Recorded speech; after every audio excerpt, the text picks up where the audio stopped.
आज हम लोग जा रहे हैं पढ़ने फ्लेमिंगो का लेसन नंबर 3 डीप वाटर, जिसको लिखा है विलियम डगलस ने। विलियम डगलस ने इस डीप वाटर में डिस्क्राइब किया है कि किस तरह से उनके मन में पानी के से जो डर था, यानी कि जब भी वो पानी की नदी के पास जाते थे या किसी लेक के पास जाते थे या किसी भी बॉडी ऑफ वाटर बॉडी के पास जाते थे तो उनको बड़ा ही डर लगता था।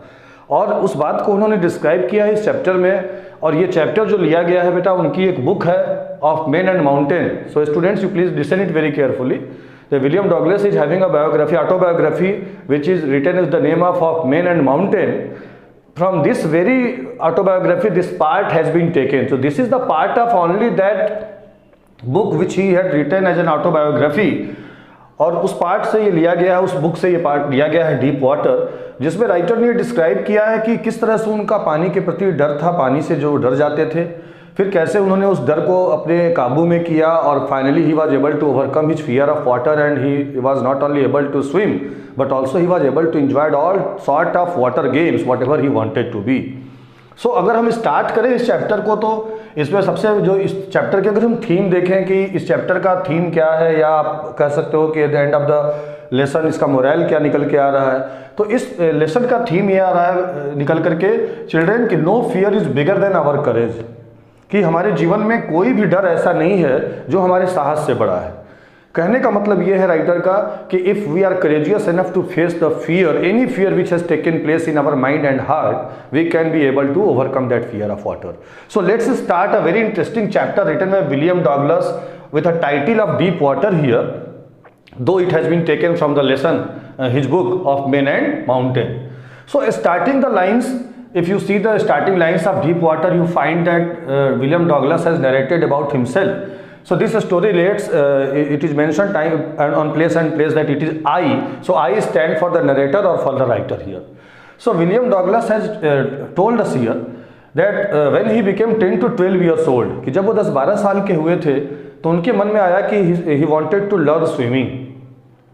तो उन्होंने इस स्विमिंग को लर्न करने के लिए डिसाइड किया कि he will go to a swimming pool, there he could learn swimming. So for that he decided to go on a pool which name is named here as YMCA pool. Dear students, YMCA pool was situated on the river named Yakima. Yakima river नदी, यकीमा नाम की नदी थी, उसी पे ये pool किनारे बनाया गया था for those who want to learn swimming. तो वो YMCA पुल पे जाने का डिसाइड किया उन्होंने. YMCA pool was safe for such type of learning like swimming etcetera, but though Yakima river was very unpredictable. यहाँ पे राइटर ने एक बहुत इंपॉर्टेंट बात मेंशन की है कि जो यकीमा रिवर है वो बड़ी अनप्रेडिक्टेबल नेचर की थी. मतलब उसमें आप कहीं ये गेस नहीं कर सकते थे कि कितना डेप्थ उसका किस जगह पे है, तो ऐसी नदी और खतरनाक हो जाती है. बट अगर हम बात करें YMCA पुल की, तो it was quite safe. Why it was safe? Because it was purposely made for the swimmers, learners, not swimmers exactly, those who want to learn swimming. Secondly, it was not having too much depth. At the edge of the pool, it was only 2 to 3 feet. यानी कि जो swimming pool था उसके चारों तरफ किनारे किनारे 2 से 3 फीट की गहराई थी और बीच में जो मैक्सिमम डेप्थ थी उसकी वो 9 फीट की थी. So it was quite safe. More over जो उसमें फोर्स ऑफ वाटर था, फ्लोइंग ऑफ वाटर जो था वो बड़ा ग्रेजुअल था. ग्रेजुअल का मतलब यहाँ पे स्लो से है, यानी कि जो फ्लो ऑफ वाटर था बड़ा ही धीरा था. तो उसका कोई ऐसा बहाव नहीं था, फ्लो नहीं था कि वो किसी को अपने साथ फ्लो कर ले जाए. So this way YMCA pool was looking to be very safe. So now when he decided to go there and learn swimming, तो how he use to go there, वो अपना वाटर विंग्स वगैरह लेता था और उसको लेकर के सपोर्टिंग आइटम्स लेकर के वो स्विमिंग पूल के पास जाता था और जा करके वहाँ पे उसको सीखने की प्रैक्टिस के लिए लग जाता था. हालांकि यहाँ पे एक और इम्पॉर्टेंट बात है जो राइटर ने मेंशन की है कि writer was having a very lean and thin physique. उसके नरेटर की जो फिजिक थी, यानी कि जो उसकी शारीरिक बनावट थी, बहुत ही दुबला पतला था और 10-12 साल का ही था जब उसने ये चीज़ शुरू की थी. तो his legs were very skinny. Skinny का मतलब होता है कि उसके पैर बड़े पतले थे. तो और आप जानते हो कि स्विमिंग सीखने के लिए आपको एक तरह के कॉस्ट्यूम्स में आना पड़ता है और those costumes are very short. So as a boy he was not willing to show his skinny legs because he never likes to wear shorts. वो छोटे हाफ पैंट्स या इस तरह के कॉस्ट्यूम को पहनना पसंद नहीं करता था because his legs were very skinny. But writer ने वहाँ मेंशन किया एक लाइन कि I subdued with my pride. This line is very important. I subdued with my pride. It means जो चीज़ उसने ठान के रखी थी कि मैं कभी हाफ पैंट नहीं पहनूंगा या शॉर्ट्स नहीं पहनूंगा, उसने उसके साथ भी कॉम्प्रोमाइज कर लिया। क्यों? क्योंकि वो किसी भी तरह से स्विमिंग सीखना चाहता था। नाउ जब वो स्विमिंग पूल पे गया तो यहाँ पर एक चीज़ बड़ी इंपॉर्टेंट बतानी ज़रूरी है कि जब वो स्विमिंग पूल पे गया था तो उसके मन में एक पानी के प्रति डर था, और ये डर कब से स्टार्ट हुआ था ये बहुत इंपॉर्टेंट है जानना हमारे आपके लिए। तो राइटर ने उस बात को याद किया है कि when he was only 3 to 4 year old, जब वो सिर्फ 3 या 4 साल का था, तो once he had gone to the California beach with his father to just playing with the waves at the beach. आप जानते हैं कि समुद्र के किनारे जो बीच होते हैं, समुद्र उनको बीच कहा जाता है, जहाँ पे लोग लहरें आती हैं और टकरा करके वापस जाती हैं। तो the people go to various beaches to enjoy too much with the waves. तो वो अपने फादर के साथ कैलिफोर्निया बीच पे गया था। उसकी एज मात्र 3 या 4 साल के आसपास रही होगी। तो वो अपने पापा के साथ, अपने फादर के साथ वहाँ गया, and both where enjoying the waves. Though the writer has hold the hand of his father very strongly, but suddenly what happened, a strong wave came towards him and knocked him down। मतलब एक लहर आई जो थोड़ी powerful लहर थी, एक तेजी से लहर आई और उस लहर ने क्या किया, उसको गिरा दिया। और थोड़ी देर के लिए he was buried inside the water and water started to flow over his body। So this is very important to understand कि वो थोड़ी देर के लिए पानी के अंदर जैसा ऐसा लगा मानो वो उसमें बरीड हो गया, मतलब दफन जैसा हो गया, कवर्ड हो गया पूरी तरीके से। No matter any how his father was there, he had taken him up and but what was unnoticed by his father, कि उस समय वो इस बात को ध्यान नहीं दे पाए कि किस तरह का डर उनके उस छोटे से बच्चे के दिमाग में आ गया, क्योंकि अब डॉगलस के मन में ये बात बैठ गई कि the waves are very much powerful and it can knock down anyone. Was the incident which started to create a kind of fear into the childish heart and mind of the very young William Douglas, and since then he was having a fear of water. So when he started to go to the YMCA pool, that childish memories, unpleasant memories of that fear came back into his mind. So you can understand, dear children, dear students, कि जब बचपन में कोई घटना होती है ना, तो हम और आप हमेशा उसको याद रखते हैं और हमेशा हमारे दिमाग में वो बार बार वो चीज़ें आती हैं। तो वैसे ही विलियम डगलस के दिमाग में वो बात आ गई, और जैसे ही वो YMCA पुल पे गया तो पहले तो वो he was not able to react in the water and he was looking to be a little nervous in the very beginning, but gradually by going there continuously he started to gather a little confidence. And now how he was going to learn the swimming, क्योंकि उस YMCA पुल पे और भी दूसरे लड़के आते थे सीखने के लिए, तो वो उन्हीं के बच्चों को देखता था, उन्हीं बच्चों को देख कर he was trying to learn swimming by aping them. Aping एक वर्ड है जिसका मतलब होता है नकल करना या कॉपी करना।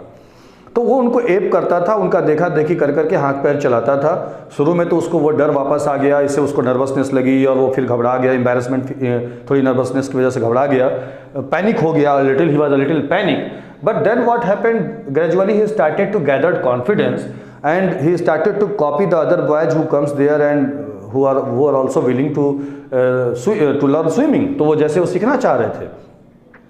सो ग्रेजुअली वो धीरे धीरे कॉन्फिडेंस गैदर करने लगा और अब थोड़ा वो पानी के साथ ईज फील करने लगा। He started to feel a little ease in the water in that YMCA pool. But फिर क्या हुआ, उसके साथ एक मिस एडवेंचर हो गई, एक घटना घटित हो गई उसके साथ, और ये घटना बहुत ही इंपॉर्टेंट है, इसको ध्यान से आप सुनेंगे।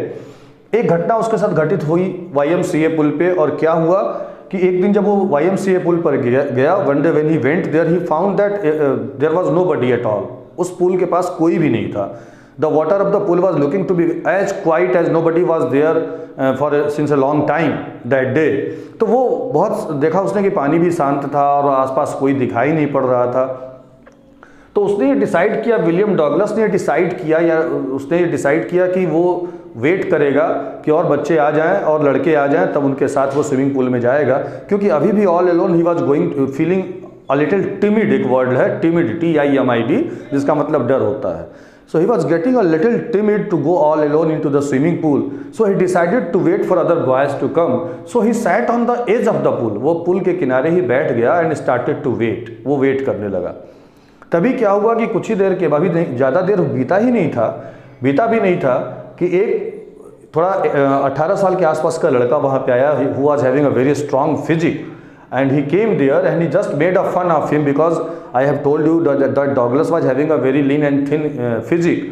सो he was looking to be very skinny, बहुत दुबला पतला था। और उस स्ट्रॉन्ग बॉय ने आकर के उससे मजाक में पूछा कि hi skinny, do you like to be ducked? It means उसने वो पूछा कि क्या तुम पानी में जंप लगाना चाहते हो? And before that he could react anything, he took him as a cork ball and tossed him into the water.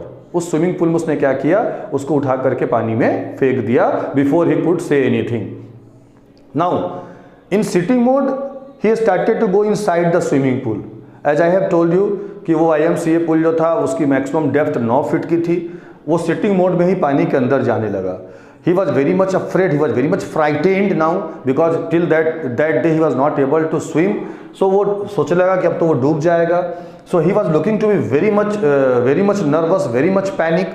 But still while he was going towards the bottom of the pool, he was not out of wits. ऐसा नहीं था कि उसकी बुद्धि ने भी काम करना बंद कर दिया था। और इसलिए एक मैसेज भी लेना चाहिए कि जब भी हमारे सामने कोई पैनिक आए ना, तो घबराहट में हमें अपना दिमाग का इस्तेमाल करना बंद नहीं करना चाहिए। वही डॉगलस ने किया। डॉगलस ने क्या किया कि though he was very much afraid when he was going inside the water, but at the same time he was making a plan that how he could come out from the water as he was not knowing how to swim. तो उसने सोचा कि the moment his feet will touch the bottom of the pool, he will try to jump towards upward direction, and this way he would be able to come onto the surface of the water, and then by moving his hands and legs, by kicking his legs, he would be able to come out of the pool anyhow. So this plan he made in his mind while he was going towards the bottom of the pool. So though his lungs were ready to burst, उसके lungs जैसे लग रहा था कि अब burst कर जाएंगे, डर के मारे उसके हाथ पैर एकदम ढीले पड़ रहे थे। बट तभी क्या हुआ, उसके पैर ने उस बॉटम को टच किया, उस स्विमिंग पूल के बॉटम को टच किया। तो जैसा उसने प्लान बनाया था, उसने जोर लगा करके अपवर्ड डायरेक्शन में जंप लगाई। What he was thinking just like he would be able to come out as a piece of cork, just like the Archimedes principle, you might have read about it, कि जब आप किसी ऐसी चीज़ को throw करते हैं पानी के अंदर, तो वो उसी गति से पानी भी उसको ऊपर करता है। तो वो सोचा कि उसी प्रिंसिपल के हिसाब से वो भी ऊपर आ जाएगा, बट ऐसा नहीं हुआ। He tried to be jumped out, but he was not able to come out at the level of water surface, at the surface of the swimming pool. And then what happened, he started to go again towards the bottom at the second time. And in this effort, what was happened also in this process, that he swallowed some water. So he felt a little choked, he was feeling a little suffocation inside the water because he was not knowing how to inhale or how to exhale. So it was a quite fearful situation for him. तो उसके लिए बड़ी ही भयानक सी situation थी। Again वो second time जाने लगा bottom की तरफ, और इस बार उसने फिर सोचा कि ठीक है, हम फिर से कोशिश करेंगे और फिर से हम पानी के लेवल पे आ जाएंगे और फिर बाहर निकल आएंगे। So when he made the second attempt, what happened exactly, he found that again he was not succeeded to come out at the surface, and this time what happened, his hands and legs started to hang as like a weight, looking to be paralyzed. It means he was trying to command his legs to come towards the upward direction, but it was not happening. तो ये लग रहा था कि जैसे उसके हाथ पैर पैरालाइज्ड हो रहे थे।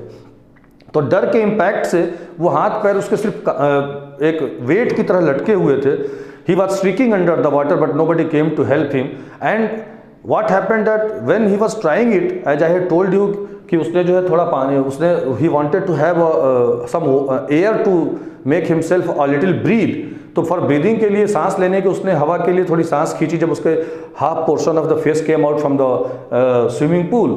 But what happened, before that he could have a little air, वो फिर से पानी के अंदर चला गया, और इसलिए हवा की जगह उसकी नाक के अंदर पानी चला गया, and he started to feel too much suffocation. So then he made the third attempt. But before that, what happened, now he was totally in a grip of fear. You can say that fear was converted into the terror. Now my dear students, you must understand what is the difference between fear and terror. You know that when a person feels the fear of death, then the fear converted from fear to the terror. क्योंकि अब यहाँ पे क्या होता है ना, आप terrified हो जाते हो, तो आपके मन में आ जाता है कि अब आप बचेंगे नहीं, आप मर जाएंगे। तो ये ऐसी सिचुएशन होती है जहाँ पर आप जो एफर्ट लगाना भी चाहते हैं ना, तो उस एफर्ट में आपका पूरी एनर्जी लगती नहीं, क्योंकि अब अंदर से आपके मन में ये बात आ जाती है कि now you are going to die. So similar thing happened with Douglas also, but again he made an attempt again, but this time he jumped, but he could not jump. तो जब उसने फाइनल अटेम्प्ट किया तो jump तो लगाया लेकिन jump नहीं लगा पाया। बीच में वो डर उसका जो डूबने का डर था उसके ऊपर काफ़ी हावी होता गया, जैसे ठीक उस तरह से जैसे किसी व्यक्ति को कोई इलेक्ट्रिक शॉक लग जाए और उसकी ग्रिप में आ जाए, उस तरह का फियर उसके दिमाग में बैठता चला जा रहा था। And he started to go towards the third time. Then what happened, this time he decided that he should not made any attempt. Why? Because he was too tired to jump. So he just lied down and he just made himself relax, and he started to feel a little drowsy, and he started to feel to sleep because now he was not having enough power to make himself jump again as he was very much tired. और आप वैसे भी जब डर में होते हैं ना तो आपकी कितनी भी शरीर में ताकत हो, अगर आप डरे हुए हो अंदर से ना तो आपके शरीर की वो ताकत काम नहीं करती। तो डगलस के साथ भी वही हो रहा था। वो बेचारा सोच तो रहा था कि हम फिर जंप लगाएंगे, बट ऐसा हुआ नहीं। फाइनली एक ऐसी सिचुएशन आ गई, then when his all efforts got ceased, जब उसने सारे एफर्ट्स करने बंद कर दिए। क्यों? क्योंकि the terror has seized him completely in its impact, क्योंकि उसने पूरी तरह से उसको अपनी डर ने उसको अपनी पूरी आगोश में ले लेना जिसे कहते हैं। तो मैंने बताया he felt drowsy and he wanted to sleep, so he just made himself sleep and he closed his eyes and he started to feel that as he was lying into his mother's arm and he was trying to sleep. And after that he cross to be oblivion. Oblivion का मतलब ये होता है कि जब उसने आंखें बंद कर ली और वो पानी के साथ बहता रहा तो उसको याद नहीं था कि उसके बाद उसके साथ क्या हुआ। When and it looks like that the curtain of his life was fell, ऐसा उसको लगा कि उसके जीवन का पर्दा आज गिर गया या उसकी मौत आ गई। So William Douglas was having a very unpleasant thing with him when he was in the YMCA pool, and as I have told you कि वो पानी के अंदर जाने लगा और उसकी आंखें बंद हो गई और उसको लगा जैसे कि अब वो he would be about to die, he would be about to dead. That was the feeling in his mind. But जब वो सेंस में आता है तो वो अपने आप को पानी के बाहर, स्विमिंग पूल के बाहर पाता है। यानी कि when he came in his sense, I had used the word oblivion. Oblivion का मतलब होता है ना कि उसके बाद की चीज़ याद न रहना, यानी कि विस्मृति में चले जाना।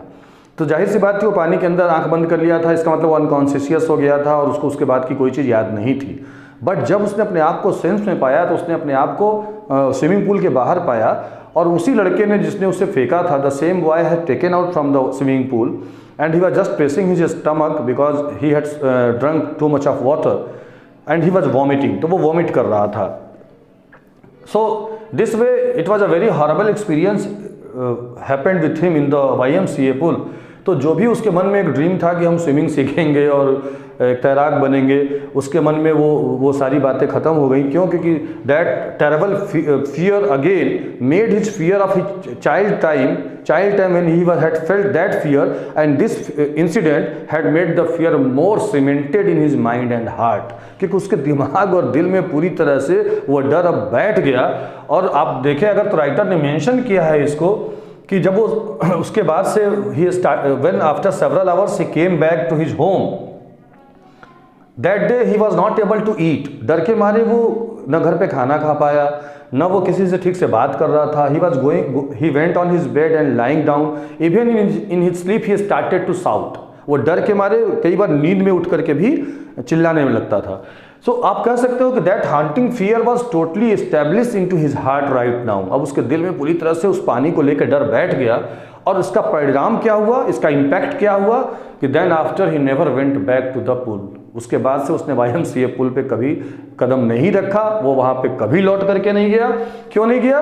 Because that fear has made him too much feel terrible, so that is why he never went back again onto the swimming pool. Moreover, what happened, wherever he finds such type of pools and lakes, he started to avoid it as much as it was possible. So it was the impact which happened to him after that misadventure took place at the YMCA pool. But still, as he was having a deep desire to go for swimming, go for boating and fishing, he wanted to go for it.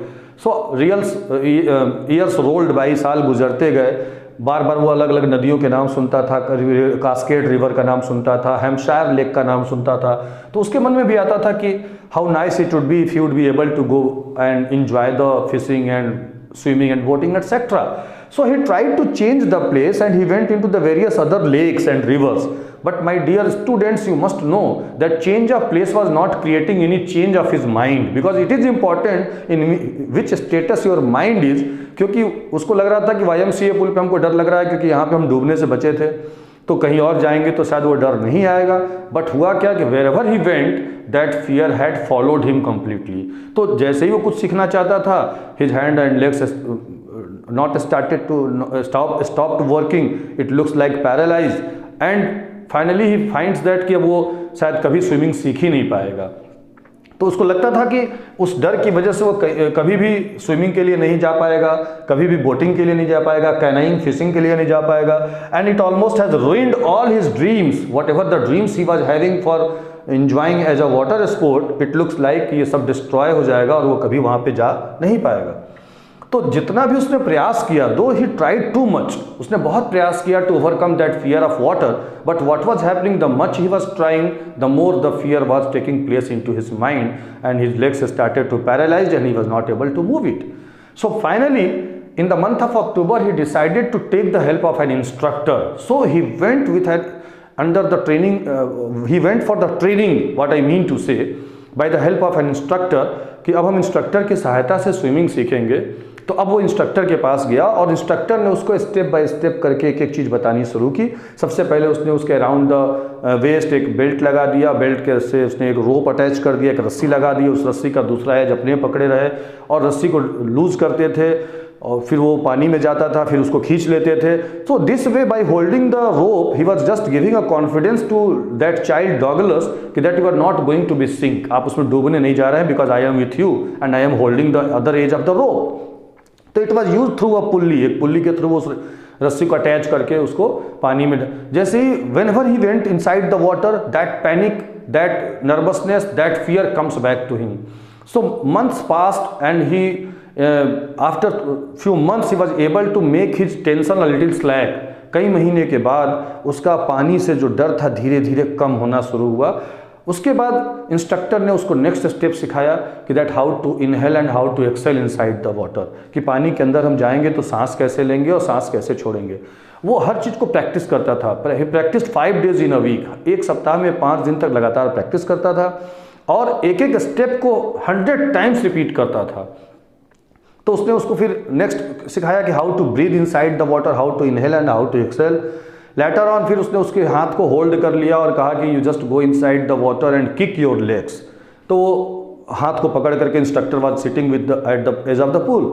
So at first he started to kick his legs but he was not able to move it. Why? Because his legs were not following his command. But gradually he started to command his legs and he was able to make as it was able as he wanted to move it. So after that he made the many times he made the practice of this part of the training also. So this way by each piece by piece he built a swimmer. तो instructor ने क्या किया, उसको एक एक करके सारी चीज़ें सिखाई और उसको डॉगलस ने यानी कि नरेटर ने कई बार प्रैक्टिस करा. And when he perfected in each and every step then the instructor called him that you go and do with an integrated whole, यानी कि अब सबको एक साथ करो. तो ऐसा ही उसने डॉगलस ने किया और वही went inside the swimming pool and he just made all the effort with all together and now he was able to swim from one edge to other edge of the swimming pool. So this was the time when instructor said now the that instruction was over, कि उसके part से instructor के side से उसने कहा कि अब तुम स्विम कर सकते हो. You go inside the pool and you just make swim yourself. तो इंस्ट्रक्टर का तो पार्ट खत्म हो गया बट आई, वहाँ पे एक लाइन लिखी हुई है the instructor was finished but I was not.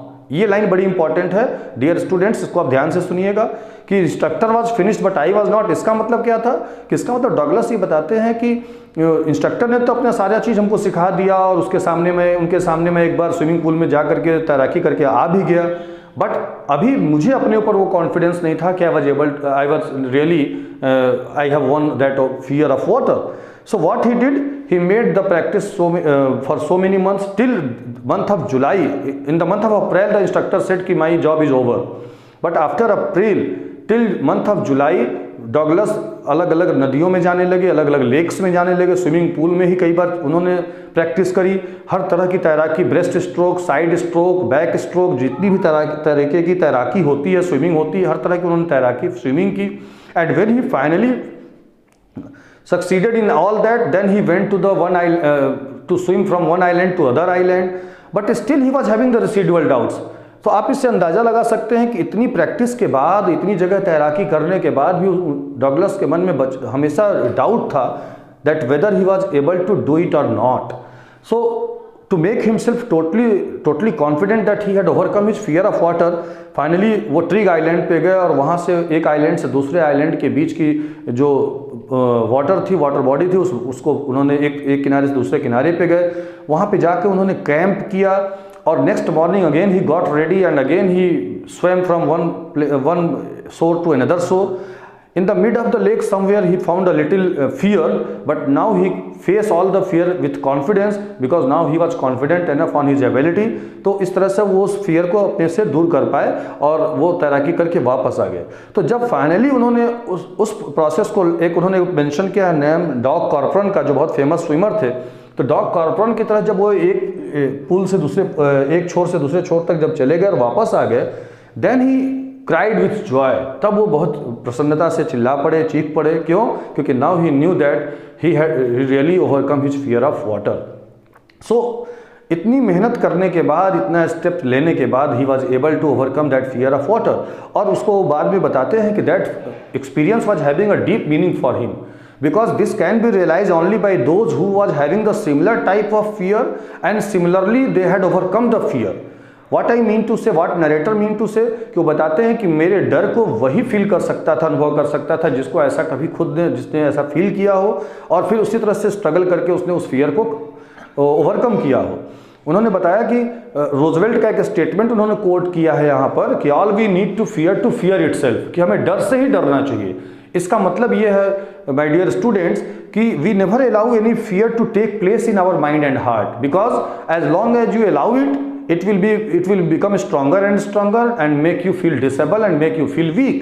So Douglas learned so many things from that experience, and in concluding line he had said that experience was having a very deeper meaning for him, because after this experience he never afraid anything in his life, and after that he went through the various difficult paths, and he went on to the various difficult mountains and difficult trails, but that type of fear never came in his life. And this is the end of a very interesting chapter written by William Douglas of Deep Water. Any confusion is always welcome. You can send it into the comment box. Thank you.